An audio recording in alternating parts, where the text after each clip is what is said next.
승리하는 복된 하루가 되시기를 간절히 축원을 드립니다. 어느 나라에 한 돈 많은 이 귀족이 있었는데요. 그가 자기 하인에게 돈을 주며 심부름을 시킵니다. 그런데 이 종이 봐도 좀 황당하게 너무나 많은 돈을 주고 그리고 가서 물건을 사오라는 겁니다.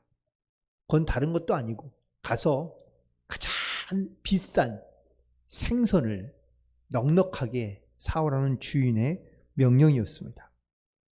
그런데 돈을 가지고 가던 이 하인이 순간 좀 욕심이 생기기 시작합니다. 야, 주인이 과연 뭘 알까?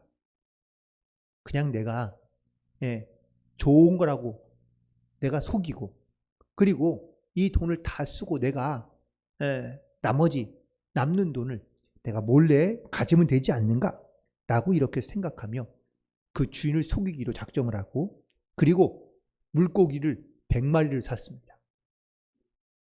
그런데 물고기를 100마리를 사긴 했지만 가장 비싸고 좋은 물고기를 산 것이 아니라 좀 싸고 형편없는 물고기를 산 것이죠.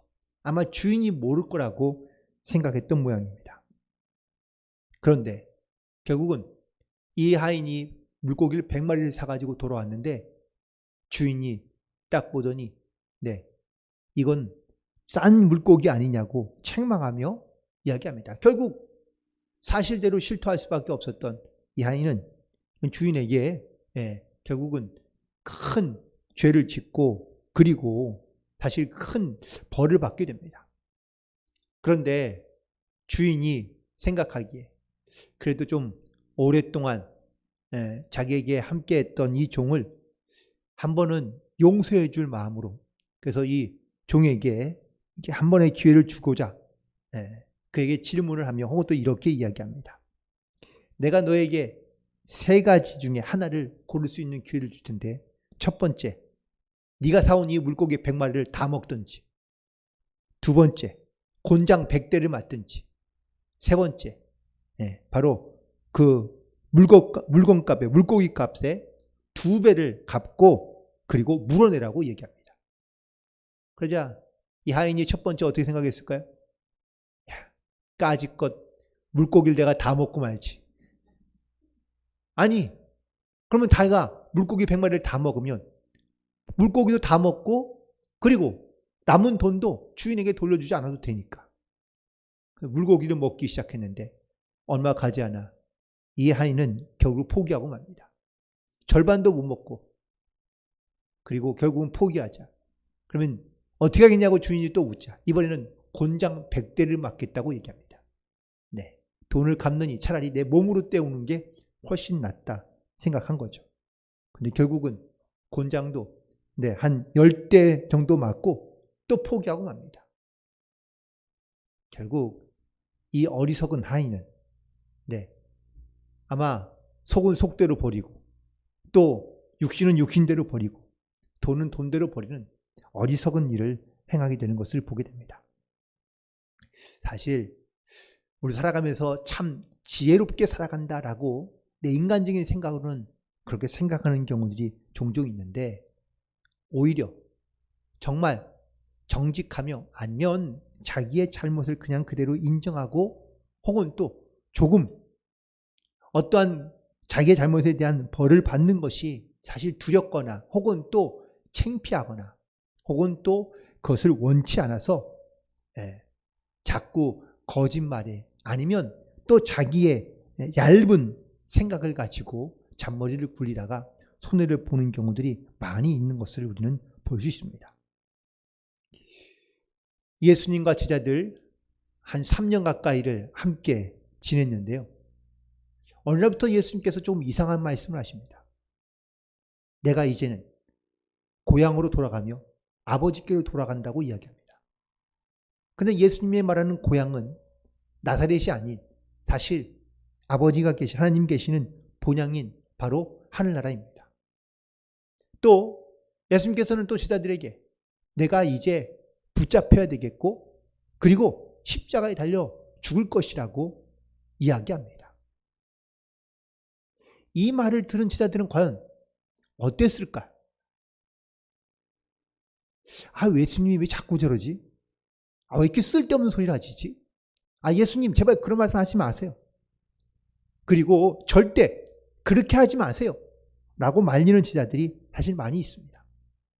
많이 있었을 거고요.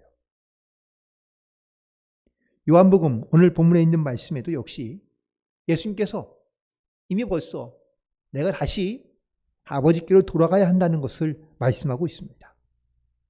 그런데 이 말씀을 들은 제자들이 얼마나 마음 가운데 불안해하며 근심하고 있는지 우리는 쉽게 그 제자들의 마음과 상태를 이해할 수 있는데요. 오늘 본문에 있는 말씀 27절에 이렇게 말씀하고 있죠. 평안을 너희에게 끼치노니 곧 나의 평안을 너희에게 주노라. 내가 너희에게 주는 것은 세상이 주는 것과 같이 아니하니라. 너희는 마음에 근심하지도 말고 두려워하지도 말라. 제자들이 갖고 있는 이 근심, 이 두려움은 바로 예수님이 떠나게 되면 자기들의 지금에 있는 그런 어떤 삶의 기반 혹은 또 세상을 살아가야 되는 여러 가지 많은 그러한 방법들에 대한 염려와 근심이 두려움이 그들 가운데 떠나지 않고 있었다라는 사실을 말씀하고 있습니다.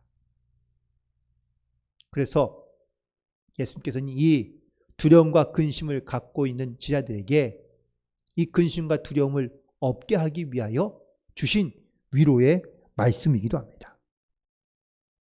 그런데 그 말씀을 시작하시면서 25절과 26절에 보면은 바로 예수님은 떠나가지만 예수님 대신에 자기를 대신할 누군가를 제자들에게 보내겠다고 말씀하고 있는데 26절에 보면 보혜사 곧 아버지께서 내 이름으로 보내실 성령 그가 너희에게 모든 것을 가르치고 내가 너희에게 말한 모든 것을 생각나게 하겠다고 말씀하고 있는 것을 볼 수 있습니다. 바로 이 보혜사 성령이 예수님을 대신하여 제자들과 함께 있을 것이라고 말씀하고 있습니다. 아마 제자들은 예수님께서 이제 십자가에 달려 죽고 혹은 또 3일 만에 부활하며 그리고 하나님의 나라로 돌아가야 한다는 이 사실에 대하여 말씀을 듣긴 했지만 이 말씀이 진짜인지 아닌지 혹은 이 말씀이 언제 이루어질지 제자들은 전혀 알 수 없는 상태입니다. 적어도 요한복음 14장에 있는 본문에는 예수님께 하신 이 말씀에 대하여 이 예수님의 말씀을 듣고 이해하고 깨달을 수 있는 제자가 아무도 없었다라는 것이 바로 오늘 이 본문에 있는 말씀의 배경이기도 합니다. 특별히 예수님께서 이 보혜사를 보내요. 자기를 대신할 보혜사 성령님을 보낸다고 말씀하고 있는데 이 보내시는 이 보혜사 성령은 어떤 성령이며 혹은 어떤 존재입니까? 바로 아버지께서 내 이름으로 보내실 성령이라고 말씀하고 있는 것을 보게 됩니다. 즉 하나님께서 바로 자기를 대신하여 자기의 이름으로 보내실 그 성령, 그 성령께서 바로 그 제자들의 마음과 제자들의 생각과 제자들의 모든 것들을 함께 하시며 도우신다고 말씀하고 있다는 사실입니다. 특별히 제자들은 아직도 예수님께서 말씀하신 것, 가르치신 모든 것들을 사실 다 깨닫지도 못하고 혹은 믿지도 못하고 있는 상태입니다. 하지만 또한 29절에 있는 말씀에 보니까 너희로 믿게 하려 한다고 말씀하고 있습니다. 26절에 있는 말씀과 29절에 있는 말씀을 합쳐서 본다면 성령께서 하시는 일은 바로 모든 것을 가르치시고 모든 것을 생각나게 하시며 너희로 믿게 하기 위하여 바로 이 보혜사 성령님을 보내신다고 말씀하고 있는데요. 제자들이 그만큼 예수님이 하신 말씀을 잘 깨닫지도 못했고 또한 믿지도 않으며 믿을 수도 없었다라는 사실을 바로 보여주고 있는 말씀이기도 합니다.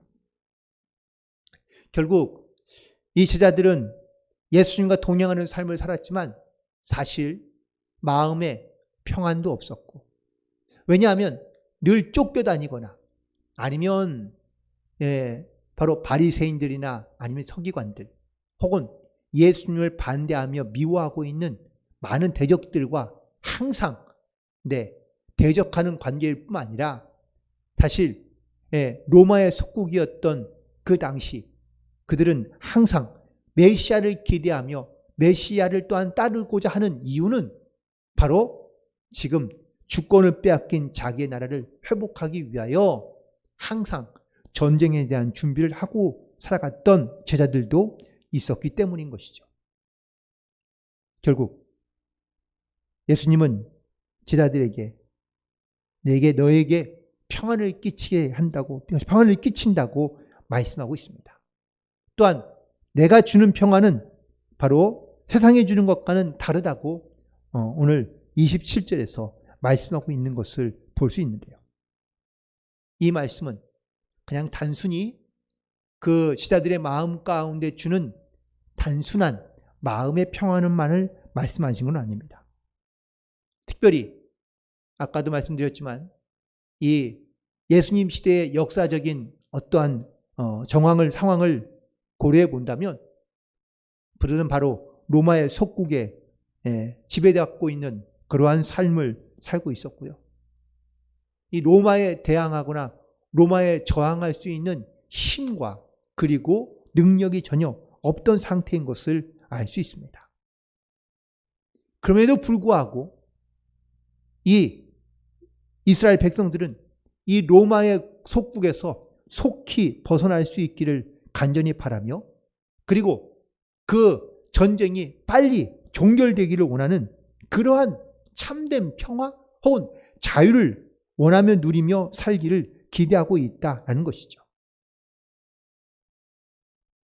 하지만 어느 누구도 그러한 평화 혹은 또 그런 자유를 보장해 줄 수 있는 그런 지도자는 나타나지 않고 있는 상태입니다.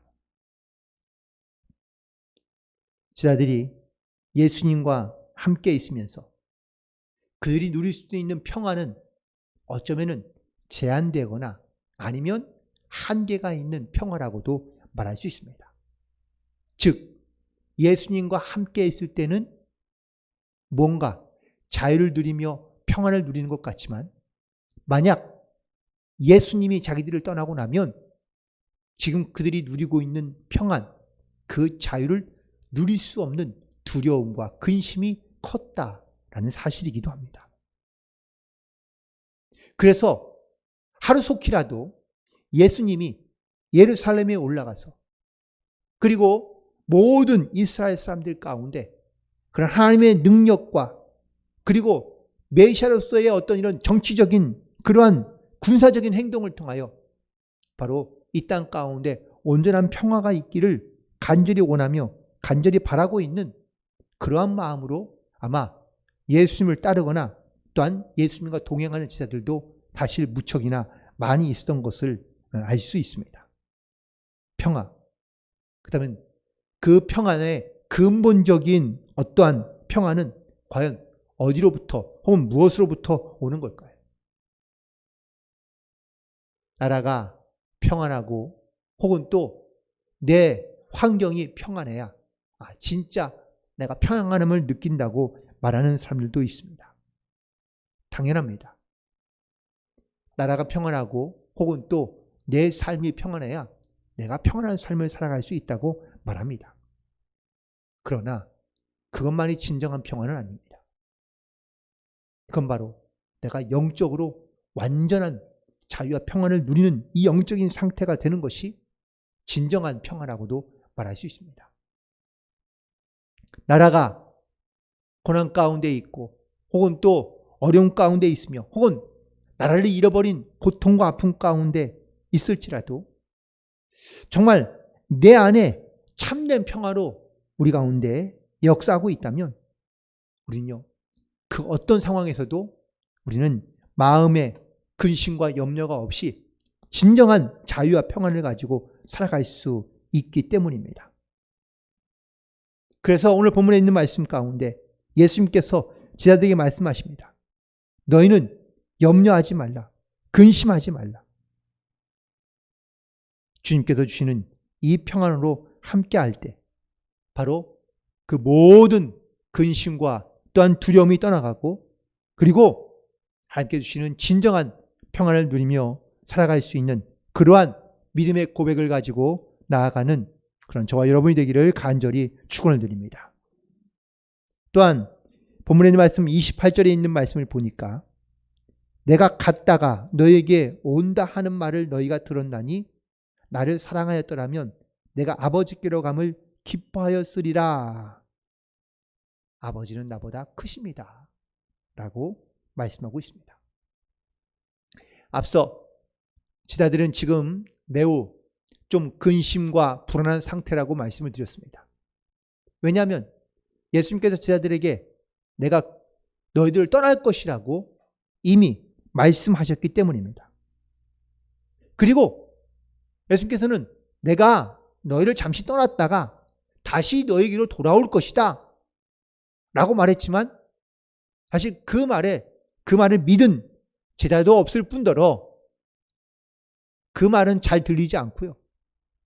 그냥 예수님이 떠난다는 그 말씀에 그들은 큰 근심과 두려움 가운데 나아가고 있기 때문에 예수님께서 28절에 있는 말씀을 더불어 주신 것인데요. 그것은 바로 나를 사랑하였다면 내가 아버지께로 감을 기뻐했을 거다라고 말씀하고 있습니다. 즉 정말 제자들이 예수님을 믿고 또한 진정으로 사랑했더라면 아마 예수님께서 하나님의 나라로 가시는 것을 기뻐했을 것인데 왜 그럼 예수님께서는 이런 말씀을 하신 것일까? 예수님이 이 땅 가운데 오신 이유와 목적을 잘 알고 그리고 예수님이 그 사명을 완수했기 때문에 아마 다시 하나님께로 돌아가는 것에 대하여 제자들은 기뻐했을 것이고 또 예수님께서 본래의 자리로 돌아가신다는 것은 바로 그곳이 영광의 자리인 것을 그들이 믿고 있기 때문이라고 말씀드릴 수 있습니다. 하지만 제자들은 이러한 예수님에 대해서 믿음이 없고 확신이 없으며 그리고 또한 예수님의 뜻이 무엇인지 말씀이 무슨 뜻인지를 깨닫지 못했기 때문에 그들은 예수님이 자기를 떠난다는 것에 그들은 두려워하며 근심할 수밖에 없었던 것이죠. 사실 예수님께서 빌립보서 2장 6절에서 8절에 있는 말씀에 보면 그는 근본 하나님의 본체시나 하나님과 동등됨을 취할 것으로 여기지 아니하시고 오히려 자기를 비워 종의 형체를 가지사 사람들과 같이 되셨고 사람의 모양으로 나타나사 자기를 낮추시고 죽기까지 복종하셨으니 곧 십자가에 죽으심이다 라고 고백하고 있는 것을 볼 수 있습니다. 예수님은 원래 하나님과 동등된 분이었고 또 하나님과 본체였다고 하나됨이었다고 말씀하고 강조하고 있는 이유는 바로 예수님께서 어디로부터 왔으며 또한 왜 그 하나님의 나라로 돌아가야 되는지를 분명하게 고백하며 또한 증거하고 있는 말씀이기도 합니다. 하나님은 자기 아들 독생자를 이 땅 가운데 보내시고 또한 십자가에 달려 죽게 하신다는 이 예수님의 말씀. 하지만 그 말은 아무도 믿을 수 없고 혹은 말도 되지 않는 소리로 들릴 수밖에 없었기에 제자들은 아무도 예수님의 말씀을 믿지 못했던 것이죠. 그래서 29절에 있는 말씀에 다시 한번 제자들에게 이렇게 말씀하십니다. 이제 일이 일어나기 전에 너희에게 말한 것은 일이 일어날 때에 너희로 믿게 하려 함이라.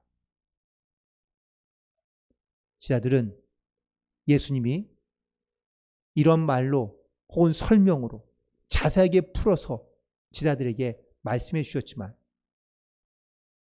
그 중에 어떤 제자는 이 예수님의 말씀을 듣고 더 이상 예수님을 자기의 주군으로 섬길 수 없어서 예수님을 돈을 받고 팔기도 했고요. 또 다른 제자들은 예수님이 붙잡혀 가시는 날 다 예수님을 버리고 도망가기도 했습니다. 예수님을 버리고 도망했다는 것은 또한 예수님을 팔아버리며 예수님을 부인했다는 것은 그들의 마음 가운데 예수님에 대한 자기를 떠날 것에 대한 근심과 염려와 불안이 그 현실로 마주했을 때에 나타나는 반응이기도 합니다. 우리는 어떻습니까? 우리가 과연 이 땅 가운데 살아가면서 예수님이 내 안에 계셔서 나와 함께 하시고 또한 내가 주님의 말씀을 믿고 내가 그 말씀에 따라 순종하며 그리고 주님의 은혜로 내가 살아가는 것에 대한 확신과 믿음을 고백하며 살아가는 것과 내가 교회는 다니고 있거나 아니면 예수를 믿고 있긴 하지만 나는 여전히 예수님이 내 안에 계시는지 계시지 않는지 그런 근심과 두려움으로 살아가며 혹 예수님이 나를 떠나면 나는 과연 어떻게 될까라는 이러한 염려와 근심으로 살고 있다면 어느 순간 예수님이 나를 떠났다는 생각이 들 때 우리는 더 큰 낙심과 절망 가운데 예수님을 버리기도 하고 예수님을 부인할 수도 있다.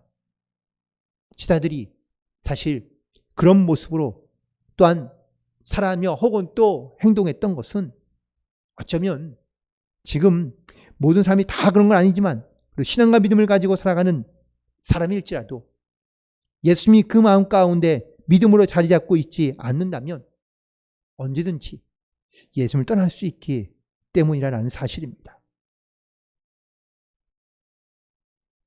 30절에 있는 말씀을 보시기 바랍니다. 이후에는 내가 너희와 말을 많이 하지 아니하리니 이 세상의 임금이 오겠습니다. 그러나 그는 내게 관계할 것이 없으니. 여기서 말하는 세상의 임금은 누구일까요? 그건 예수님께서 문자 그대로 주신 말씀이 아니라 사실은 영적인 말씀입니다. 여기 말하는 세상의 임금은 바로 사탄과 마귀를 의미하는 겁니다. 세상의 임금은 바로 로마의 임금 아니면 이스라엘의 임금을 말하는 것이 아니라 이 세상의 모든 것을 다스리며 지배하고 있는 악한 영들을 말하고 있는 겁니다. 마귀 가운데 사탄 가운데 마음을 빼앗겼던 가룟 유다는 결국은 예수님을 팔아버리고 말았습니다. 또 나는 죽어도 예수님을 배신하지 않을 거라고 약속했던 베드로도 그 마음 가운데 약함과 악한 영이 있자 예수님을 그는 3번이나 강하게 부인하고 맙니다.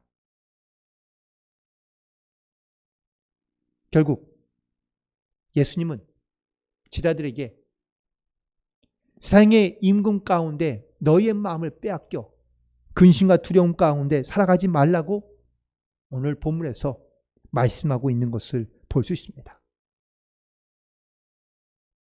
우리도 우리의 마음을 세상의 임금 가운데 악한 영 가운데 빼앗기게 되면 우리는 이 세상에서 주님의 은혜와 또한 주님의 도우심과 역사하심을 우리는 깨닫지 못하며 혹은 또 확신하지 못하고 믿음으로 고백하지 못하며 우리는 영적으로 무너질 때가 많이 있는 것을 보게 됩니다. 그러므로 항상 깨어있어 기도하며 그리고 내 안에 주님께서 주시는 말씀과 또한 가르침을 따라 믿음으로 순종하며 그리고 근심과 두려움 가운데 나아가는 것이 아니라 주님께서 주시는 기쁨과 또한 말씀의 능력을 가지고 믿음을 가지고 승리하며 나아갈 수 있는 그런 저와 여러분이 되기를 간절히 축원을 드립니다. 그리고 마지막으로 31절에 있는 말씀을 보니까 오직 내가 아버지를 사랑하는 것과 아버지께서 명하신 대로 행하시는 것을 세상이 알게 하려 함이로다. 그리고 말씀하시기를 일어나라 여기를 떠나자 라고 말씀하신 것을 볼 수 있습니다. 결국 예수님은 이 땅 가운데 보내시고 그리고 이 땅 위에서 자기의 사명과 본분을 다하며 그리고 그 하나님의 아버지의 뜻을 따라 순종하며 나아가는 것이 바로 아버지를 사랑하는 것이며 또한 하나님께서 구약에서 계속해서 주신 약속의 말씀대로 명하신 대로 그대로 그 말씀을 성취해 가시는 그래서 명하신 대로 행하며 나아가는 이 모든 것들이 바로 세상 가운데 알게 하기 위한 목적으로 순종하고 계신다는 사실을 예수님께서는 제자들에게 말씀하고 있는 것을 보게 됩니다.